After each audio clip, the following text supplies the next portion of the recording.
Hi friends, this is Wahida from Chebrolu Engineering College working as an assistant professor.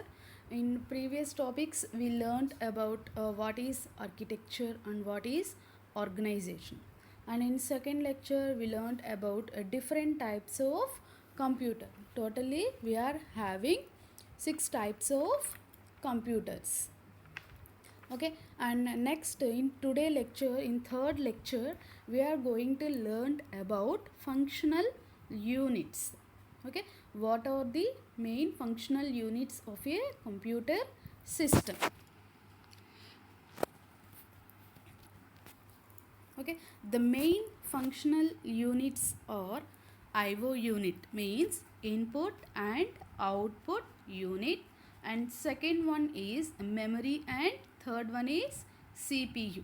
So a computer mainly contains three functionally independent main parts. Those are input output unit, memory unit, and CPU. And now we are going to discuss in detail about these three functional units.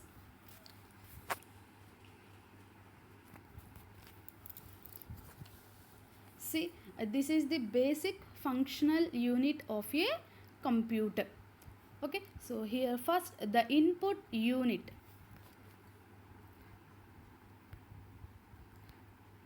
The input unit accepts the coded information from human operators, from electromechanical devices such as keyboards.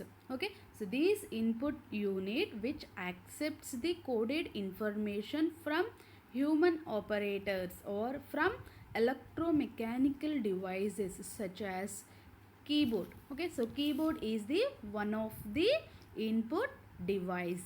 From the input device, from keyboard we are giving a data. That data will accepted by the input device or from other computer over a digital communication lines. So the information received means the information which has to be received from the input unit, which is sent to a memory, computer's memory. Okay, so the received information is either stored in a computer memory for later reference, or that information can be used by the ALU. ALU means arithmetic and logic unit in order to perform the desired operations. Okay, so from the input device the data is transmitted to the computer memory. Okay, that data is used by the central processing unit. So CPU means central processing unit, which it contains mainly two parts, ALU and control unit. The data which is stored in the memory is sent to the CPU. Okay, the data is mainly accepted by the ALU. It takes the data from the memory and performs the desired operation. Okay, so that desired operation means the processing steps are determined by a program which is stored in the memory. Okay, so from the input device means from the input device we are giving a program. That program is going to be stored in the memory and then it is sent to the CPU. In the CPU, ALU performs the arithmetic and logical operation depending upon the instructions which are stored in the memory. According to that instructions, ALU will perform either arithmetic or logical operations. After processing all the instructions in ALU, okay, finally we will get the result. That result is stored in the memory. Okay, so once all the instructions execution is completed, finally we will get the result. Those results are sent back and stored in the computer memory. Okay, so from the memory the result is sent to the output device. Okay, or okay, next we have to know about control unit. Okay, so these all operations are going to be controlled by using a control unit. Okay, so the main operation is from input device we give the instructions. Those instructions are going to be stored in the memory. Okay, after that those instructions are sent to the ALU.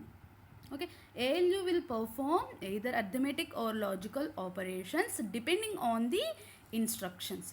Once all instructions are executed, we will get the result. That result is sent back and stored in the memory. Once the result is stored in the memory, after it is sent to the output device. Output device means a simple monitor or printer, anything. Okay, and these all operations means a input unit, output unit, memory, ALU operations are going to be controlled by a control unit. Okay, so IO unit means input unit, output unit. CPU, central processing unit, it contains mainly two parts, ALU and control unit. The main operations are performed in CPU. The first functional unit is the input unit. So computer accepts the coded information through input units which read the data. The most well-known input device is the keyboard. Whenever a key is pressed, okay, so whenever a key is pressed, the corresponding letter or digit is automatically translated into its corresponding binary code. Okay, so all the data stored in the memory which is in the form of the binary code. Okay, so whatever a key is pressed in the keyboard, okay, that corresponding letter or digit is automatically translated into its corresponding binary code, and then it is transmitted over a cable to the memory. Okay, so from the input device the data is stored in the memory, and from the memory the data is transmitted to the processor, means CPU. So the main examples of the input, some of the input devices or input units are keyboard, joysticks, trackballs and mouse. These are the some type of input units. Okay, so input unit means a computer accepts the coded information, means binary code information through the input device. So whatever a key in the keyboard is pressed, that corresponding letter or digit is automatically translated into the binary code, and that binary code is going to be stored in the memory. Okay, so from the memory the data is transmitted to the processor. And next the second one is memory. The function of the memory unit is to store programs and data. Okay, so the main function of the memory unit is which it stores the programs or data. Okay, memory contains large number of semiconductor storage cell. Okay, so memory contains large number of semiconductor storage cell. Each cell is capable of storing 1 bit data. In each cell we can store only 1 bit of information. These cells are rarely read or write as individual cells, but instead are processed in a group of fixed size called as words. Okay, so these cells are rarely read, so means in that cells we can read the data or we can write the data. Okay, so read or written as individual cells, means each cell we are storing a single bit information, and that bit information can be read or write from individual cells. So instead of processing a single bit, we can group a fixed size. Okay, so instead of reading or writing a single bit information, we are going into a grouping the bits. Okay, so that grouping has a fixed size. That size is known as a word. Okay, so next, the word length of a memory unit is defined as, means what is the length of the word. So we will said that the group of bits, okay, the group of bits is called a word. Okay, so what is the size of the word is nothing but the word length is defined as the number of bits in a word. Okay, so number of bits in a word is nothing but a word length. Suppose if I stored 8 bits, okay, 8 bits, then the word length will becomes 8. Okay, so typically the word length ranges from 16 to 64 bits. Okay, so the main memory unit, the memory is nothing but it stores the data or information or program. That data is stored in the semiconductor cell. Each cell is capable of storing one bit information. Instead of reading or writing single bit information, we are going into grouping the bits. That grouping of bits is known as a word. The word length is defined as number of bits in a word. The typical word length range from 16 to 64 bits. There are two classes of storage cells. So first one is primary storage. That primary storage is also known as a temporary memory. Means here the data can't be stored permanently. The data will be stored temporarily. Okay, so primary storage is also known as temporary memory.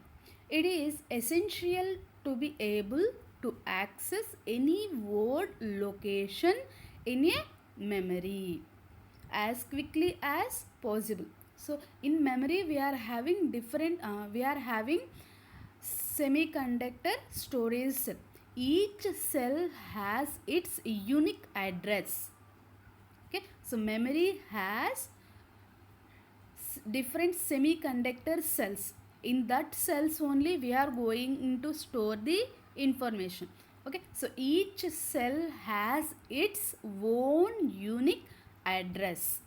Okay, so primary storage is essential to be able to access any word location. It can access any location in the memory as quickly as possible. Memory in which any location can be reached in a short and fixed amount of time when after specifying its address. Okay, so it is known as a random access memory, RAM. Random access memory. We can access any word location or any address in the memory after specifying its address. So this is the primary storage. And next, second one is secondary storage. It is also known as a permanent memory. Means once the data is stored in the secondary memory, it can't be erased. It stores permanently. In case of primary storage, we can store the data. After that, we can erase that data. We can replace that data with a new data. But in case of secondary storage, we can't perform rewrite operations. Means once the data is stored, it's stored permanently. We can't erase that data or we can't replace that data with a new data. Okay, so secondary storage is also known as a permanent memory. Mainly the secondary storage is used when large amounts of data and many programs have to be stored particularly for information that is accessed infrequently. A wide selection of secondary storage device is available, including magnetic disk and tapes and optical disk, means CD-ROM. Okay, so these all comes under the secondary storage. Okay, so in memory we are having mainly two types of storage classes: primary storage, secondary storage. Primary storage is a temporary memory. Secondary storage is a permanent memory. Okay, so actual memory is nothing but a semiconductor storage cells. Each cell has its unique address. In that cell we can store the data or we can read the data. We can perform both read and write operations in the memory unit. And next one is CPU. CPU is nothing but central processing unit, and simply we can call it as a processor. Okay, so the CPU mainly contains two basic blocks. They are ALU and control unit. ALU is nothing but arithmetic and logic operation. Okay.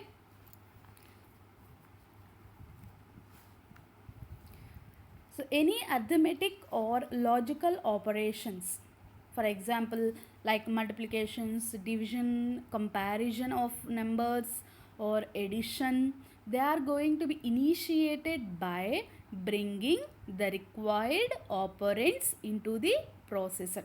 If we want to perform addition, means we require two operands.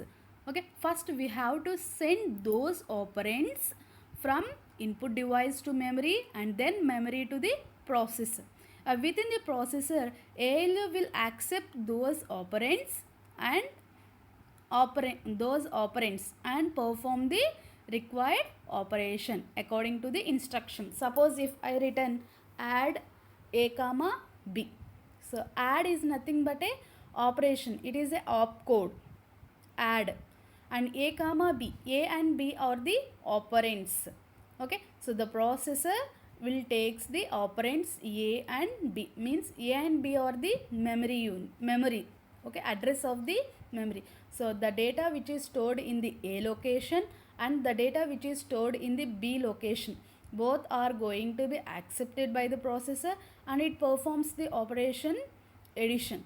Okay, so those addition operation is going to be performed in the ALU. So ALU performs either arithmetic or logical operation.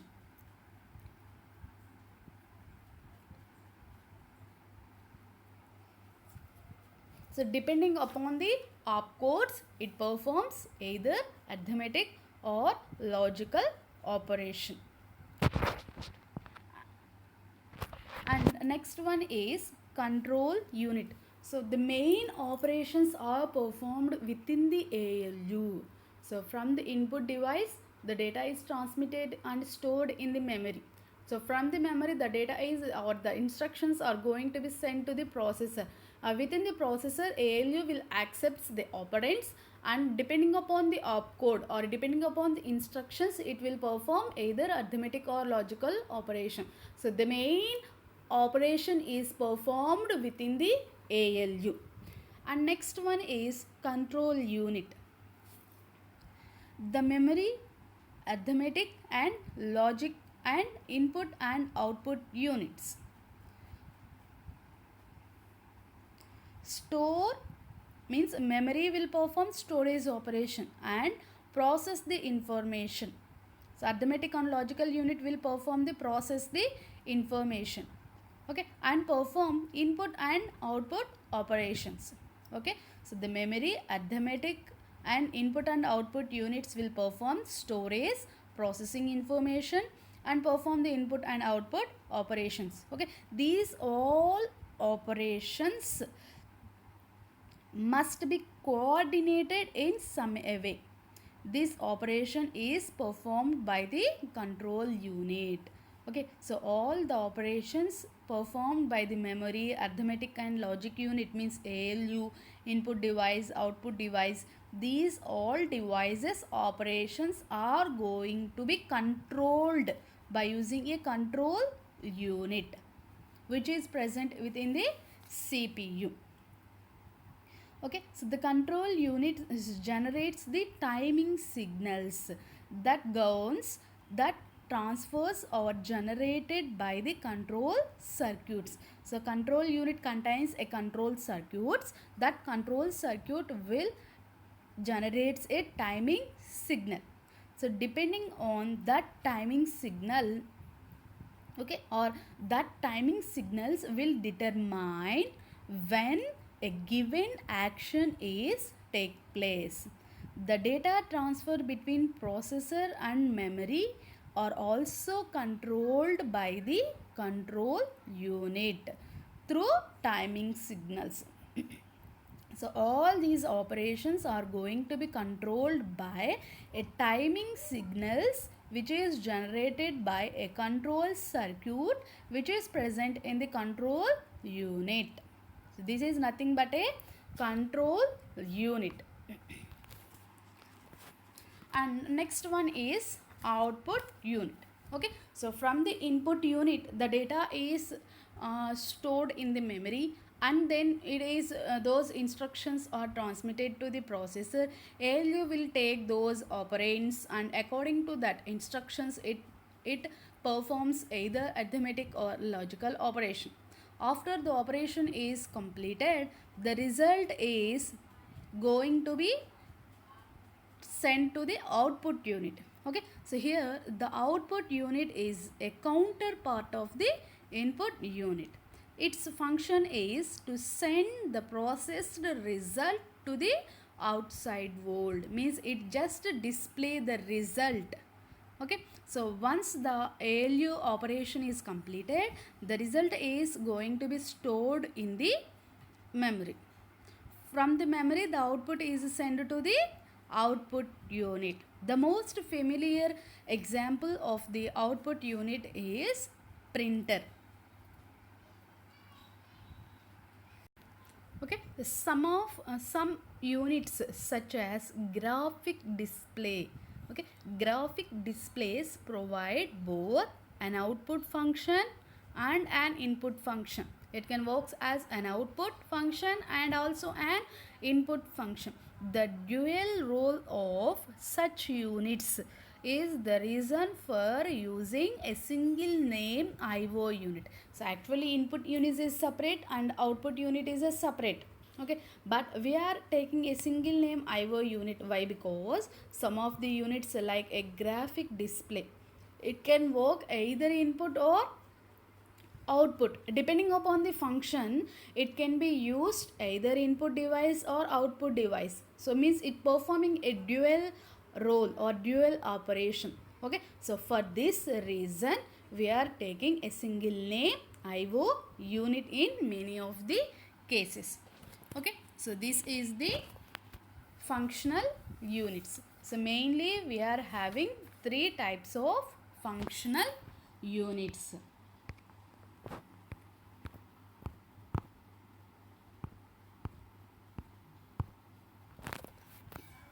IO unit, memory unit and CPU. Okay, IO unit contains input and output units. Memory, CPU contains ALU and control unit. So whatever the information we are giving or user giving from input, it is sent and stored in the memory. Once the data is stored in the memory, it is sent to the processor. So within the processor, ALU will perform either arithmetic or logical operations depending on the instructions which is stored in the memory. Once all the instructions are executed, after executed, we will get the final result. That result is sent to the memory. From the memory, result is displayed with output unit. So output unit means either monitor, printer. Okay. So next, these all device operations means input, output, memory and ALU operations are going to be controlled by a control unit. Okay, so here control unit has a control circuit. It generates the timing signals that timing signals will decide what is that timing signal will decide what is a operation or action is to be take place at a given time. It determines when a given action is to take place. Okay, so this is the functional units. In next class or in next lecture, we will learn what are the basic operational concepts, means how the data is going to be transmitted from memory to the processor. So processor is nothing but not only control unit and ALU, it also contains some types of registers like program counter, instruction register, memory address register, data register, including with it also contains some general purpose registers also.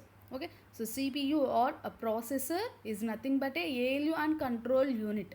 So along with these two units, it also contains some type of registers: address register, data register, program counter, instruction register, and some general purpose registers. These are also included within the processor.